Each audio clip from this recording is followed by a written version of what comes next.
కార్తీక పురాణం 13వ అధ్యాయము కన్యాదాన ఫలము.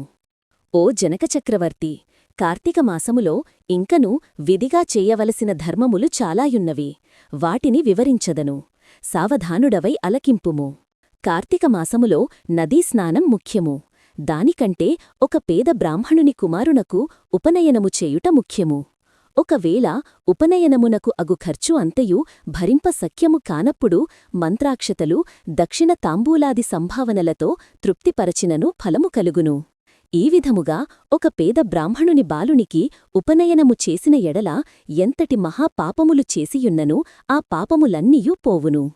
ఎన్ని నూతులు తటాకములు త్రవ్వించినను పై చెప్పినట్లుగా ఒక బ్రాహ్మణ బాలునికి ఉపనయనము చేసినందువలన వచ్చు ఫలమునకు సరితూగవు. అంతకన్న ముఖ్యమైనది కన్యాదానము. కార్తీక మాసమందు భక్తి శ్రద్ధలతో కన్యాదానము చేసిన ఎడల తాను తరించుటయేగాక తన పితృదేవతలను కూడా తరింపచేసినవాడగును. ఇందులకొక ఇతిహాసం గలదు.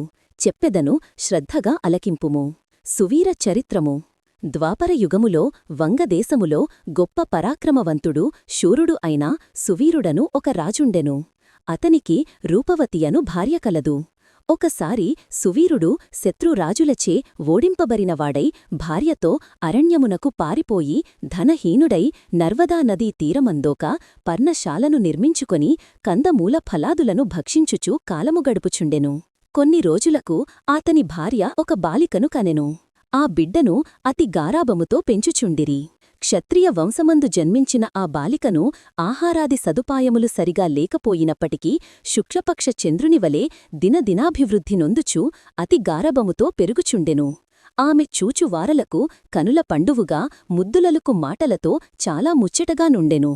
దినములు గడిచిన కొలది బాలికకు నిండు యౌవన దశ వచ్చెను. ఒక దినము వానప్రస్థుని కుమారుడా బాలికను గాంచి ఆమె అందచెందములకు పరవశుడై ఆ బాలికను తనకిచ్చి పెండ్లి చేయమని ఆ రాజును కోరెను.